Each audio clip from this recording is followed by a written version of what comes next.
Hey there, how's it going? I've had this video scripted for better acoustics. I've had this video scripted for a few weeks now, so I finally found the time today to read this video. So Brian S. Red has recently released a few videos on service pricing. In one, which is called Creating Value from a Different Perspective, he compared himself to his daughter who babysits. What he said was that she charges more because she is Red Cross certified for first aid and CPR and stuff.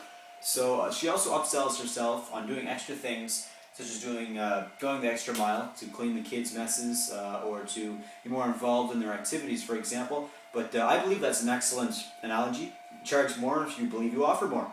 I should, however, mention that this may not always be true. Even though Stevie charged more because she offered more, what were the extra expenses of cleaning up the house or being Red Cross certified? Around $50 in Canada for the certification. There's no extra expenses from then on to be a better babysitter. However, I admire her for putting so much professionalism into such a seemingly simple job and making it so pristine. But in the DJ service world, because there are more apparatus used to put in a show, you can see that why offering more will be more of an expense for every event that you do. For example, if you offer fog, you need to charge more for the fog juice itself. If you do a video dance, you'll have to charge extra to maintain your projector and its bulb, as well as to buy or lease copies of each music video that you might play up on your screen. Because you're not going to use music videos at every show, because wedding receptions normally aren't video dances. As for a downcharge, of course, every DJ needs to charge so much to pay for the regular expenses of the show, such as music and fuel for your truck, I guess. And then pay your agent if necessary, and of course pay yourself for your labor and to keep your place going. In the business, there are many so-called undercutters. I'm sure there are plenty of older DJs watching this video doubting my talents based on my price and age, which can both be found on the link on your screen.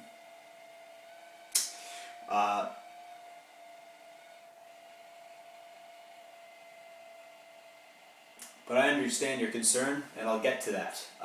Undercutters are persons who typically are known not to charge much and, I guess, do a bad job. But there are cons, in a sense, because they convince the client to fall in love with their price and not for their service. But undercutters are persons who typically are known, I just said that, most of the time, we picture them as teenagers or sometimes even preteens who have a laptop, who use virtual DJ, with their mouse to hit the auto mix button every 3.5 minutes, or they're the ones who claim they're professionals because they own a cool piece of kit. It's a job anyone can do, right? Well, not really. In my opinion, it's my opinion that once you're skilled at reading the crowd, knowing music to a great extent, and taking pride enough to charge a fair price, then you should probably be able to call yourself a DJ. But that part is completely controversial. Now, this is the point of the video. I'm going to use myself as an example. If you took the time to check out the pricing on my website,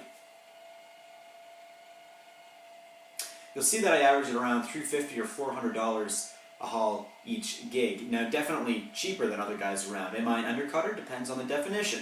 I take pride in what I do to look professional. I always wear a dress shirt and tie or suit and tie to my events, and I dress my table and I dress my tripods. I tuck my cables and point my lights until they're perfect.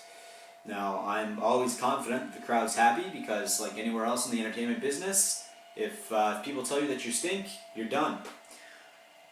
I've never had any client say that to me, or even a guest, other than complaining about one particular song. Therefore, I compare myself to an somewhat experienced professional. Why can I do it for so cheap? Because I live with my parents, who are probably going to scream at me for oiling up this room with fog juice.